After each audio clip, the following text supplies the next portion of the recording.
लोकसभा का चुनाव हुआ था तो उत्तर प्रदेश के अंदर, यहाँ राहुल जी भी हैं, दूसरे भी नेता हैं, एक नारा हम लोगों ने उत्तर प्रदेश में लगाया था कि ये कहते हैं 400 पार, ये 400 पार हो गए तो संविधान को समाप्त कर देंगे।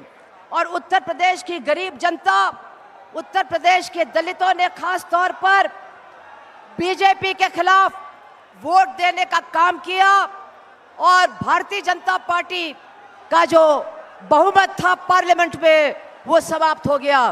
मैं आपसे यही कहना चाहती हूं कि भारतीय जनता पार्टी को हराया जा सकता है और हराया जाएगा। और बिहार के लोगों से मैं कहना चाहती हूं कि तानाशाही के खिलाफ आंदोलन बिहार से ही खड़ा हुआ था और आज संविधान को बचाने का आंदोलन इसी बिहार से शुरू होगा। जैसे तानाशाही को आपने हराया था, वैसे संविधान को समाप्त करने वालों को भी आप हराने का काम करोगे। इसलिए भाइयों, एक ही बात आपसे कहनी है, 65 लाख वोटरों का नाम काट दिया गया है। सबसे ज्यादा महिलाओं के नाम कटे हैं, उसके बाद हिंदुओं के नाम कटे हैं और उसके बाद मुसलमानों के नाम कटे हैं। तो जो अगली रैली होगी कल परसों नरसों, उसमें आधी भीड़ महिलाओं की भी होनी चाहिए ताकि महिलाएं भी अपने वोट के अधिकार को बचाने का काम करें। और ये भारतीय जनता पार्टी जो महिलाओं के ऊपर सबसे ज्यादा अत्याचार करने वाली पार्टी है, इसको हटाने का काम हमारे देश की महिलाएं निश्चित रूप से करेंगी। तो आपसे इतना ही कहना है कि भैया, अब की बार बिहार में हराओ, अगली बार उत्तर प्रदेश में हम सब मिलके हराइबे। बिहार हार जाएंगे, उत्तर प्रदेश हार जाएंगे तो कहीं भी इनको मुंह छिपाने की जगह नहीं मिलेगी। इतना कह करके अपनी बात को समाप्त करती हूं। इनकलाब जिंदाबाद। मेरे प्यार मित्रों, इस शानदार महाधिवेशन में जो आया सभी को मैं भारतीय कम्युनिस्ट पार्टी की ओर से क्रांतिकारी अभिनंदन देना चाहता हूं। जो सवाल बिहार से शुरू कर दिया, वोट चोरी का सवाल आज देश का सवाल बन गया। सिर्फ बिहार का मामला नहीं है, केरल में भी ये सवाल आया। बीजेपी ने एक सीट जीता था, चोरी करके जीता। कर्नाटका में भी सवाल है, महाराष्ट्र में भी सवाल है। पूरा देश में भाजपा का रूलिंग के अंडर ये चोरी एक बहुत बड़ा समस्या बन गया। नरेंद्र मोदी का मातृभाषा गुजराती नहीं है, झूठ है। जिसके पास झूठ मातृभाषा है उसको देश चलाने के लिए कोई कैपेसिटी नहीं है। इसलिए ये जो आंदोलन हम बिहार का दर्शी से आज शुरू कर दिया, ये हमारा प्रजातंत्र को सेव करने के लिए एक बहुत बड़ा आंदोलन है। इसलिए ये जो बिहार का भविष्य के लिए नहीं है, पूरा देश का भविष्य के लिए ये पूरा आंदोलन को मैं शानदार तरीका से भारतीय कम्युनिस्ट पार्टी के लिए समर्थन देता चाहता हूं। इधर से जो आपने हजारों लोग, पूरा बिहार और पूरा देश का मन आज इधर सासाराम में है, पूरा देश का आंख आज सासाराम में है, क्योंकि इधर में जो भाषण वो आने वाला है, ये जो यात्रा का जो उसका रिजल्ट क्या है, ये पूरा देश का भविष्य के लिए अच्छा है। इसलिए मैं मेरे ज्यादा नहीं बोल पा सकता। आज इधर से हम शुरू करेगा, इसको हटा के रखेंगे। नेक्स्ट टाइम नरेंद्र मोदी का रोल देश में नहीं हो पाएगा, ये अंतिम रोल है। जैसा ब्रिटिश वाला चला गया, जैसा भाजपा भी चला जाएगा, नीतीश का राज भी चला गया, एक नया माहौल बनेगा। इसलिए हम एक साथ एक मनुष्य जैसा ऐसा काम करना चाहिए। मैं आंदोलन को भारतीय कम्युनिस्ट पार्टी की ओर से पूरा समर्थन देना चाहता हूं। इंकलाब जिंदाबाद। बहुत बहुत धन्यवाद। हमारा देश सोशलिस्ट होगा, इसलिए जब संविधान बना उस वक्त भी जब वोट का अधिकार दिया जा रहा था आम लोगों को, भारत के नागरिक को, तो उस वक्त भी कुछ लोग ऐसे थे जो कहते थे कि बीए पास, मैट्रिक पास पढ़ा लिखा लोग को वोट का अधिकार दीजिए। धन्यवाद है उन नेताओं का कि जिन्होंने भारत का नागरिक, चाहे पढ़ा हो, लिखा हो, मजदूर हो, किसान हो, सबको वोट का हक दिया। मगर जो वोट का हक मिला, इस वोट के हक को छीनने के लिए जिस तरह की साजिशें की जा रही हैं, तो अगर इसे आप परास्त नहीं करेंगे तो आपका जो हक है वो एक तरह से मंद होता जाएगा। इसलिए यह जरूरी है कि इस बार, ऐसे तो बहुत बार चोरी पकड़ी गई है भारतीय जनता पार्टी की, मगर इस बार चोरी जिन लोगों ने पकड़ा है और जिस मुस्तैदी से इस बात को देश के नागरिकों के सामने रखा है, मुझे यकीन है कि चोरी छुपे खेल खेलने वाले का पोल खुल चुका है और मौका है कि जो आने वाला चुनाव है बिहार में, इसका बदला लेने की जरूरत है। यही कह के मैं अपनी बात खत्म करता हूं। शुक्रिया। साथियों, ये जो यात्रा है, ये लोकतंत्र बचाने का यात्रा है। हमें इस देश में लोकतंत्र बहाल करना है, ना ही कि हमें राजतंत्र बनाना है। साथियों, आज जिस तरीके से देश में वोट को चोरी कर कर और किस तरीके से सरकार बनाई जा रही है, ये पूरे बिहार के, हिंदुस्तान के सभी एक नागरिक को पता है। साथियों, बाबा साहब भीमराव अंबेडकर ने हमें जो वोट का अधिकार दिया है, पहले राजा महाराजा हुआ करता था, लेकिन बाबा साहब ने कहा कि अभी देश के नागरिक तय करेंगे कि देश के प्रधानमंत्री या राज्य का मुख्यमंत्री हो या वार्ड का सदस्य जो है अपने वोट पे बनेगा। इसलिए साथियों, अगर आज हमारे पास वोट है, इसलिए आज देश में बदलाव हुआ है। आज अगर हमारे पास वोट नहीं होता तो आदरणीय लालू प्रसाद यादव जी बिहार का मुख्यमंत्री नहीं बनते। अगर हमें वोट का अधिकार नहीं होता तो आज एक मल्ला का बेटा बिहार में मंत्री नहीं बनता। तो इसलिए साथियों, हम सभी को मजबूती से अपने वोट की रक्षा करने के लिए लड़ाई लड़ना है।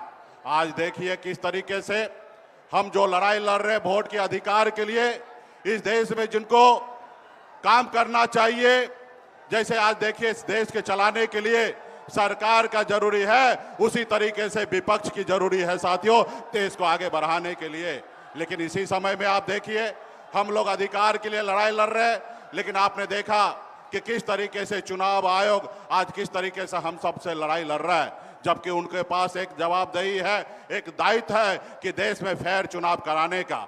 आज हम लोगों को अपना दुश्मन मानकर, आज बताइए संडे का छुट्टी का दिन है, हमारे आदरणीय राहुल गांधी जी का यात्रा निकल रही है, इतना बड़ा जनसभा हो रहा है और उस जगह पे चुनाव आयोग हम लोगों के खिलाफ में प्रेस कॉन्फ्रेंस कर रहा है। अगर प्रेस कॉन्फ्रेंस ही करना था तो आप कल करते या एक रोज बाद करते, लेकिन इस तरीके से आपका रणनीति जो है वो देश को बताने के लिए काफी है कि कहीं ना कहीं चुनाव आयोग मोदी जी के जेब में है साथियों। लेकिन आप सब जानते हैं कि जनता के पावर के सामने में बड़ा से बड़ा चट्टानी ताकत जो है वो चूर चूर हुआ है। तो इसलिए बिहार में बदलाव होगा और बिहार में महागठबंधन का सरकार होगा और आने वाला समय में गरीब, पिछड़ा, किसान, दलित, सभी वर्ग, सभी जाति, धर्म के लिए हम लोग काम करेंगे। तो हमारे जितने भी यहाँ पे पार्टी के जितने भी नेतागण आए हैं, आप सभी से आग्रह है कि आप लोग एक एक गांव में, एक एक टोला में जाइए और सारा चीज हम लोगों के आदरणीय राहुल गांधी जी का संदेश गांव-गांव तक पहुंचाइए। और ये यात्रा जो 1 तारीख तक चल रही है, मजबूती से पूरे बिहार में पार्टी के नेता मजबूती से लगे रहिए। तो इसी बहुत बहुत धन्यवाद देता हूं तमाम हमारे सभी कार्यकर्ता, सभी नेतागण को बहुत बहुत धन्यवाद। आज ये महती सभा सासाराम की ऐतिहासिक धरती पर ये महज एक यात्रा की शुरुआत नहीं है। आज के दौर में बिहार और पूरे देश के लिए बहुत जरूरी एक बड़े जन आंदोलन का आगाज है।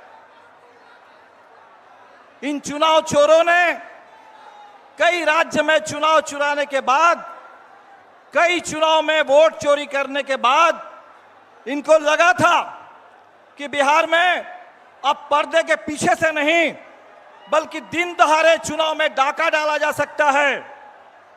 लेकिन यह बिहार है और पिछले 9 जुलाई को चक्का जाम के जरिए आपने ये साबित कर दिया पूरे देश के सामने, ये वोट बंदी और वोट चोरी और ऊपर से ये सीना जोरी, ये बिहार को मंजूर नहीं है। बिहार लड़ेगा, बिहार इसके सामने आगे झुकेगा नहीं, आपने ये साबित कर दिया था। और तब जाकर के सुप्रीम कोर्ट में जो केस चल रहा है, आपने देखा 65 लाख लोगों के नाम काट दिए गए और चुनाव आयोग वो 65 लाख लोगों की सूची भी हमारे साथ शेयर करने के लिए तैयार नहीं था। 22 लाख लोगों को मृतक घोषित कर दिए गए और अभी सुप्रीम कोर्ट में हमारे आरा के नौजवान मतदाता मिंटू पासवान वो सुप्रीम कोर्ट में पहुंच करके उन्होंने कहा कि चुनाव आयोग ने इस पूरे वोट चोरी की साजिश ने मुझे मुर्दा घोषित कर दिया, लेकिन मैं जिंदा हूं।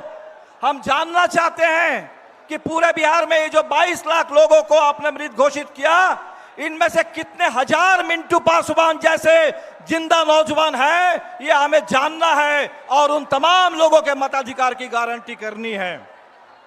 बिहार के 35 लाख लोग जो बिहार से बाहर जाते हैं कमाने के लिए, बेहतर रोजगार, बेहतर मजदूरी की तलाश में, आज उनका नाम मतदाता सूची से बाहर हो गया। भाजपा के नेता गुजरात से पटना आते हैं और पटना आकर के पटना के मतदाता बन जाते हैं और हमारे बिहार के भाई जो कमाने के लिए बाहर गए हैं, उन तमाम मतदाताओं को बाहरी घोषित करके आज मतदाता सूची से उनको बाहर कर दिया जा रहा है। और इसीलिए साथियों, ये बड़ी लड़ाई है, ये बड़ी लड़ाई है। ये अगस्त का महीना है, अगस्त का महीना 9 अगस्त 1942। याद करिए कि जिस समय भारत छोड़ो का नारा आया, अंग्रेजों भारत छोड़ो करो या मरो का नारा आया, उस समय मुंबई में कांग्रेस के पूरा नेतृत्व को गिरफ्तार कर लिया गया। लेकिन बिहार के नौजवान थे, बिहार के किसान थे, उन नौजवानों ने, उन किसानों ने इसको बहुत बड़ा एक जन आंदोलन बना दिया और 1947 में देश को आजादी मिली। आजादी मिली, हमें संविधान मिला और जब संविधान मिला तो हमें एक एक वोट डालने का अधिकार मिला कि सबके लिए एक वोट, गरीब से गरीब आदमी के लिए भी एक वोट और अमीर से अमीर के लिए भी एक वोट। आज उसी वोट के अधिकार को छीनने की साजिश हो रही है। और इसीलिए जब हम कहते हैं कि संविधान की रक्षा करनी है, तो आज सबसे पहले हमें इस वोटिंग राइट की रक्षा करनी है। आज जो यात्रा हम लोग शुरू कर रहे हैं, हमने सुना है कि चुनाव आयोग आज दिल्ली में कोई प्रेस कॉन्फ्रेंस करने वाला है। कल चुनाव आयोग के रिलीज को हमने देखा है और चुनाव आयोग कह रहा है कि ये जो चोरी हो रही है, उस चोरी को समय रहते अगर आप पकड़ सकते हैं तो पकड़िए, नहीं तो चोरी तो होती रहेगी। चुनाव आयोग ने कहा कि एक बार वोटर लिस्ट आने के बाद कुछ किया नहीं जा सकता। आज चुनाव आयोग, जिसके ऊपर ये जिम्मेदारी कि चुनाव आयोग पूरे देश में एक साफ सुथरी मतदाता सूची तैयार करना और साफ सुथरा चुनाव कराना, ये चुनाव आयोग की जिम्मेदारी है। हम याद दिलाने के लिए आए हैं कि बिहार इसे बर्दाश्त नहीं करेगा, ना वोट बंदी को बर्दाश्त करेगा, ना वोट चोरी को बर्दाश्त करेगा। और बिहार में ये जो चुनाव है, ये तो बदलाव का चुनाव है, सरकार को बदलने वाला चुनाव है। इसी सासाराम को आप याद करिए, रामनवमी के मौके पर बिहार शरीफ के साथ साथ इस सासाराम को भी जला देने की साजिश हुई थी। आज वो सासाराम एकता के लिए यहाँ मौजूद है। इसी सासाराम में आपके बगल में डेहरी में वो पड़ा हुआ है डालमिया नगर, कोई कारखाना आज तक नहीं बना। उस डालमिया नगर में कारखाना बने, बिहार के अंदर बंद पड़े कल कारखाने चालू हो, इसके लिए बिहार लड़ रहा है। इसी हमारे सासाराम के इलाके की बिहार की बेटी स्नेहा कुशवाहा की हत्या हो जाती है। उसकी मां गुहार लगाती है न्याय के लिए, लेकिन न्याय मिलता नहीं है। उस न्याय की लड़ाई के लिए आज ये यात्रा शुरू हो रही है। तो साथियों, इस पूरे इलाके में जो किसान, जो नौजवान, जो मजदूर, जो प्रवासी मजदूर, जो हमारे 65 लाख लोग और खासकर 35 लाख जो प्रवासी मजदूरों का नाम गया, वो बिहार की धड़कन है। और बिहार के लोगों को इस तरीके से बाहर करके ये जो चुनाव चुराने और डाका डालने की साजिश है, हमें इस नापाक इरादे को नाकाम कर देना है। और इसीलिए आप सभी से अपील करेंगे कि यात्रा अभी तो शुरुआत है और ये जो वोट चोरी की साजिश, इसकी भी अभी शुरुआत हुई है। ये 65 लाख के बाद आगे और चोरी होनी है, आगे और फर्जी नाम जोड़े जाने हैं। और इसीलिए आप जगे रहिए, सजग रहिए, एक एक वोट के लिए लड़िए और जब वोट का मौका आएगा अपने एक एक वोट से इस सरकार को उखाड़ फेंकिए, बदल दीजिए, संविधान की रक्षा कीजिए, आजादी की रक्षा कीजिए और अपने वोटिंग राइट की रक्षा कीजिए। आजादी के आंदोलन के तमाम महान